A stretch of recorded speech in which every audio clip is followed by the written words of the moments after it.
Today will be a more technically advanced tutorial where I'll show you how you can build automations in any software, in any platform, irrespective of whether they have an open API or not. I'll show you how you can use hidden client-side APIs to extract information from any of the software that you are using, as long as they have a web application. This will be ideal for exports and any one-time batch updates or batch create jobs that may want to do. For this specific example, we'll be looking at actually a scenario which one of our clients experienced recently. They wanted to back up and export the submitted forms in Clio Grow. Clio Grow doesn't really have a great API at this point in time, and that is open to the public. And so what we have to do is we had to apply this technique. And what I'm going to show you in this video is how we were able to achieve that. The final goal here would be to extract the PDFs of all the submitted forms in their Clio Grow account and then upload them to a Clio Grow forms export folder inside of Google Drive. And they'll be able to as well rerun this automation at any point in the future. Now, we have looked at a few alternatives to this, and for example, one popular one is Universal Migrator, which actually allows you to extract and move data in between a lot of different legal softwares. But specifically, for example, for Clio Grow, it could do quite a few things such as extract context, matters, documents, but it couldn't really export these submitted forms. And that's why we had to apply a technique like this. Now, full disclaimer, I actually learned about this technique from another automation expert, Giovanni Segar, on his blog, Automate All the Things. They're amazing developers in Airtable as well as Make, so feel free to check them out. And let's now jump in and see how this automation is built. Welcome to the channel. My name is Martin Kravchenko, and I'm the CTO at Swans, where we help law firm owners cut down admin time and grow their practice. All right, so let's get going. Before we start with the actual implementation, we need to understand a few basic things. So there are two main ways that we can communicate with any kind of web application, right? So just, for example, Clio Grow, Clio Manage, Lawmatics, whatever you want. Those two main ways are, one, through the web application, right, as a user would. And the other way is through an open API, right, which we do programmatically, which is how all of the services, for example, on Zapier and Make.com work, right? If, for example, we have Clio Manage over here and we search for matters, it is using a backend open API to make that request and get the data. Now, sometimes services don't have a backend open API, or it is limited, right? This, for example, the case with Clio Grow, which I know that they're working on it, but still is very limited in terms of what you can do with automation. In these cases, the only way that we can actually communicate with the app is through the web application or client-side API. And what we can do over here is we can inspect the traffic that goes from your computer to that web application as you are doing different actions in the app, and actually emulate that inside of our automation account on, for example, Make.com, to automate certain actions which we couldn't previously do, right? So in this case, for example, what we'll be doing is we'll be automating the action of looking up all the submitted forms in Clio Grow and then going into Inchform and then downloading its PDF. After which that PDF will be uploaded in this folder in Google Drive as a backup or as an export. All right, so let's see how we actually do it. How do we inspect the traffic that is going from our computer? Quite simple.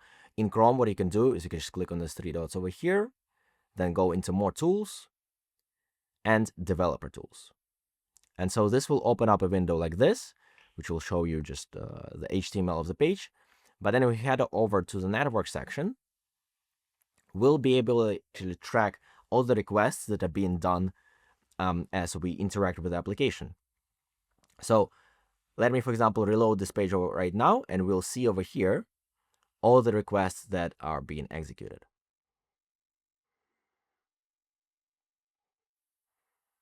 Okay, so the page has loaded. If we select all of them, all of the filters over here, so you can see quite a few requests. Most of them are, for example, for getting style sheets, for getting the actual document, the HTML document of the page, some scripts that are running, maybe for analytics purposes, etc., right, or just as helpers. The thing that we are most interested in are these fetch or XHR and doc request types, because this would usually then contain the data that is displayed on the app itself. Also, what I would recommend is making sure that the preserve log and disable cache are checked. That way, as well, you get the most complete picture of what is going on. So let's, for example, select fetch and XHR.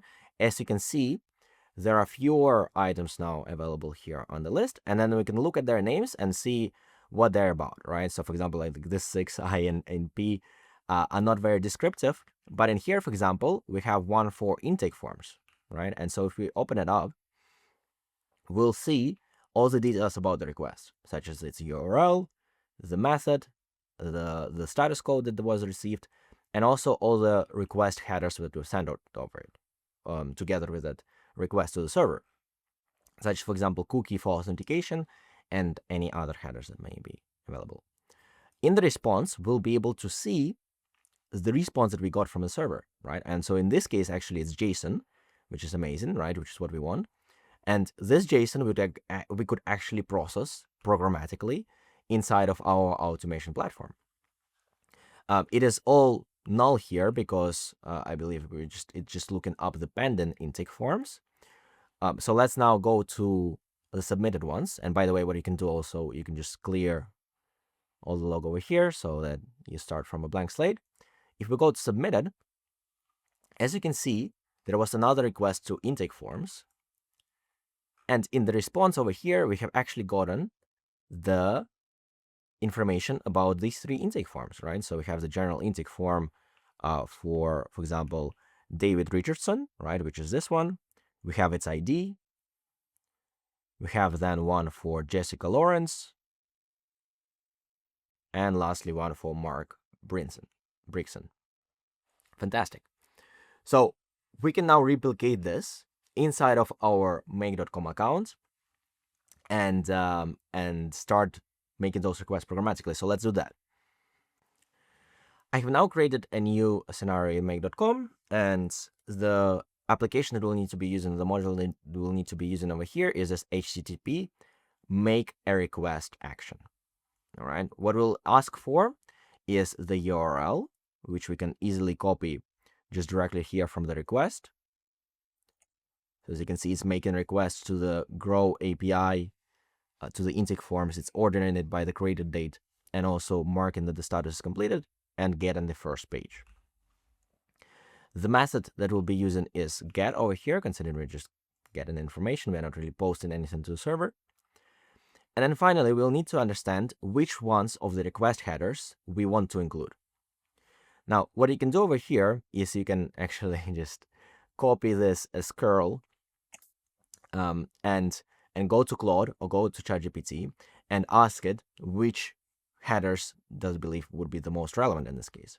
What I can already tell you is that most of the time, the requests that the headers that are most important are one, the accept header, which tells the application, which tells the API in what format should it return the data, right? So in this case, for example, we are asking for JSON format. And then any headers related to authentication. So for example, this cookie over here, which you may have heard talk a lot about with those banners, right, that pop up all the time about the cookies. This cookie is used as essentially an API token for authenticating client-side APIs. And so it contains some information, for example, about the user, and it also then contains that essentially API key, which makes sure that the request is legitimate and coming from that user.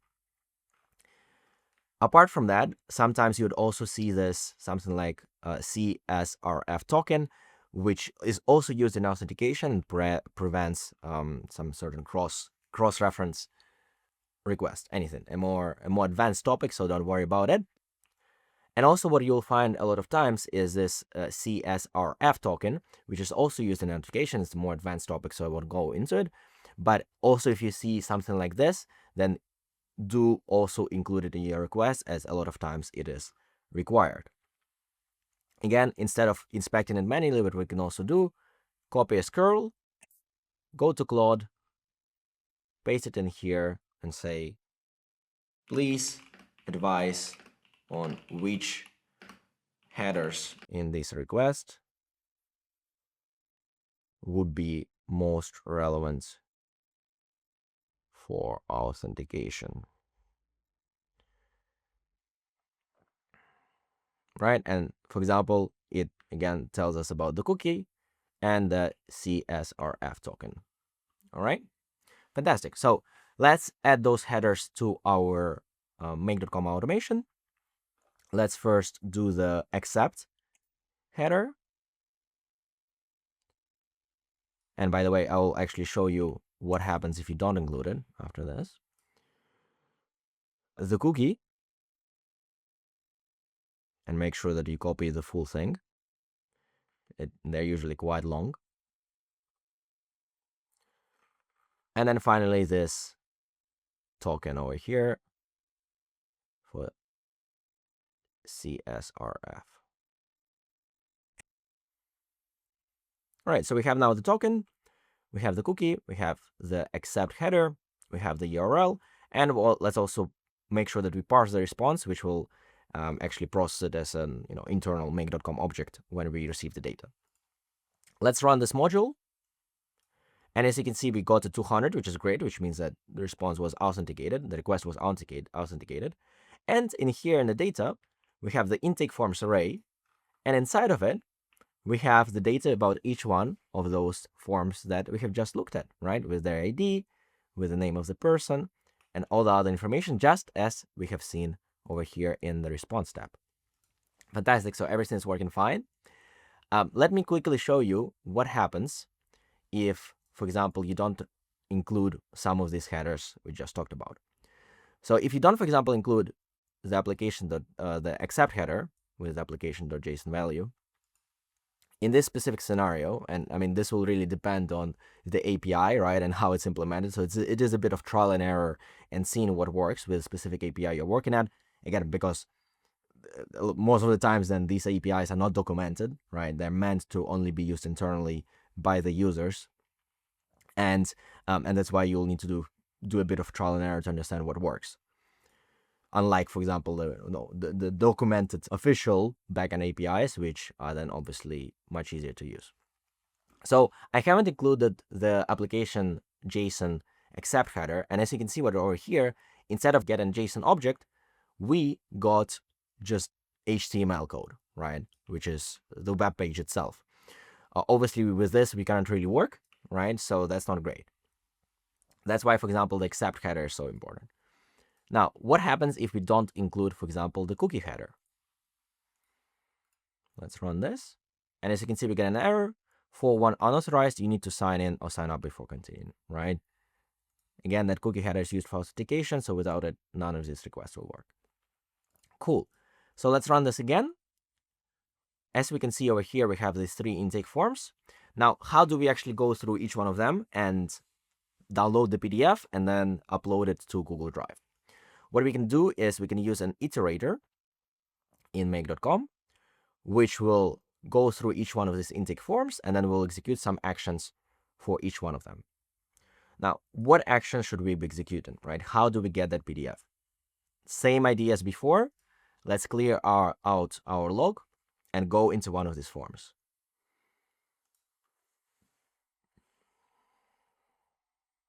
All right, so as you can see over here, in the requests that are being made, none of them are really descriptive, right? And I don't think it's actually fetching a lot of information. Let's actually click on the actions and download PDF and see what happens. All right, so the PDF has been downloaded. We don't see any new request over here, but actually if we switch to this docs type of request over here, we will see that there have been a few documents, and there's this download.pdf request, all right, which just happened, well, it happened last. And if we look into it, we can see that it's passing the URL, the intake form, the ID of the intake form, and then slash download.pdf. And with it, as a response, we are getting an actual document, right? I don't really think we can preview it over here, but I would imagine that this would be the actual PDF download action that we need to replicate. So let's do that, right? Again, we copy the request URL, or we can actually just, clone this module because it will contain the same cookie and CSRF token. We'll replace the URL over here, but now we'll make the URL dynamic by pasting in the ID of the intake form that we're currently looking at in the iterator. In the accept, we'll be passing a different value now, considering now we want an actual document, right? Instead of JSON, we'll be passing to whatever is, this request is using. And then for the cookie and for the CSRF token, I don't think we actually need anything. Let's click OK. Let's run this. It will ask for an ID. So let's pass it a sample ID from Clio Grow. Fantastic, 200. So all authenticated correctly. And as a data, we actually get the binary of that file. Fantastic, right? So we get in now this file. The only thing we need to do now is actually upload it to some other place. So in this case, I'll choose Google Drive. It can also be OneDrive, Dropbox, whatever you want, send by email. And in this case, I will select a folder that we already have created in my drive. It will be this Clio Grow Forms export folder. As a file name, we can essentially build it ourselves from the information that we got about the intake form. So let's say, for example, that we want, let's say the matter name, right? Mike Briggs in estate planning. And for example, when that intake form was created, let's say, in ISO format. All right. Again, you can build whatever you want over here. And then in the data, we're going to put the binary data that we are getting from the previous step over here from the second request to the API. All right. So everything should work now. Again, as we can see over here, our folder is now empty. Let's run it once and see what happens. All right, so the file has been uploaded for the first one. It executes now for the second form and then for the third. Right, and so it has downloaded 3 files and uploaded those 3 files to Google Drive. If we now go over here, actually, great learning. We haven't supplied the file extension. I know, actually, I think it's looking good. Okay, that's all working fine, no worries. So as you can see over here, we have the 3 files uploaded over here. And if we click into them, we have the full information in PDF format about that form, the submitted form, with all the questions answered. Let's look for Jessica, right? Social security number, job title, where they found us, and same for Mark. Amazing. So just like that, we have been able to automate this action. Now imagine if you need to export or do a backup of those files, and instead of having 3, you have, let's say, 500, 1,000 matters or more. Obviously, you would have to spend hours and hours, or one of your team members would need to spend hours and hours doing that. Instead, we have managed to automate it with the client-side APIs, and we can just run this automation, sit back, relax, and see how all of these files have been uploaded to our Google Drive folder. Now, 2 important considerations to have an account when doing this. A lot of times, just as with normal APIs, there would be pagination, right, in this request. So for example, right now I just have 3 forms over here that are submitted, right? But it would have, let's say, 50, 100 or more. Probably then there would be multiple pages that the API will return, maybe, let's say, 25 records at a time. And so in this case, what we'll need to do is we'll need to create a loop in make.com that would go through this, and when making those requests, it would change, for example, in this case, this page parameter. So 1, 2, 3, 4, 5, etc. And make sure that we get all of the pages that we have available. Right? I won't go into this detail over here. There are great tutorials online on how pagination works in make.com, how you can implement it. So feel free to check those out. And the second thing is the main drawback of this method, client-side APIs compared to normal backend open APIs, is that the token, the cookie, right, the cookie authentication header that you have expires. And it can expire depending on the service. It can expire in an hour. It can maybe 3 days, 7 days, whatever the developer has defined it as. But those cookies expire, and there is not really an easy way of regenerating those cookies. There are some methods, more advanced methods, which you can potentially apply, but they're quite cumbersome.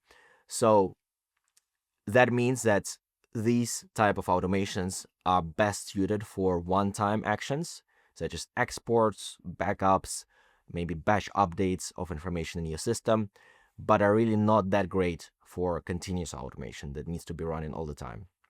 Again, there are a few workarounds that you can implement directly in Make, potentially as well having a Chrome extension that would do the login, extract that cookie, and then send it to, for example, make.com backend, and then the automation will use that cookie stored in the database. But again, it is something more complex. Most of the time, if you want to do something like that, I would actually recommend using backend APIs. And if those are not available, then really weigh in, like, do you want to have a more complex solution and have also to maintain it compared to just doing it manually, really, on a continuous basis. Otherwise, again, if, for example, you are doing this action, let's say once a week, what you can perfectly fine do is just you can log in. You can have an SOP, standard operating procedure, for that. You can log into the software, right? You can go to the developer tools, do some kind of request, and then simply copy this cookie header over here and then update it in the automation and then run it, right? That also works perfectly fine. Again, it's really the only for those continuous automation need to be running all the time that this is not the best solution for. All right, I will provide as well this template over here if you want to use it, apply it in some other platform. Again, a lot of these are kind of trial and error. You need to see what exactly works. So obviously this is just not plug and play, but just for your reference, I'll upload this template. You can get it in the link down below or in my bio in our school community. And if you have any questions, if you need any help with any implementation like this, please let us know. I would be happy to help. Thank you very much for watching, and I hope that you enjoyed. Like and subscribe to see more.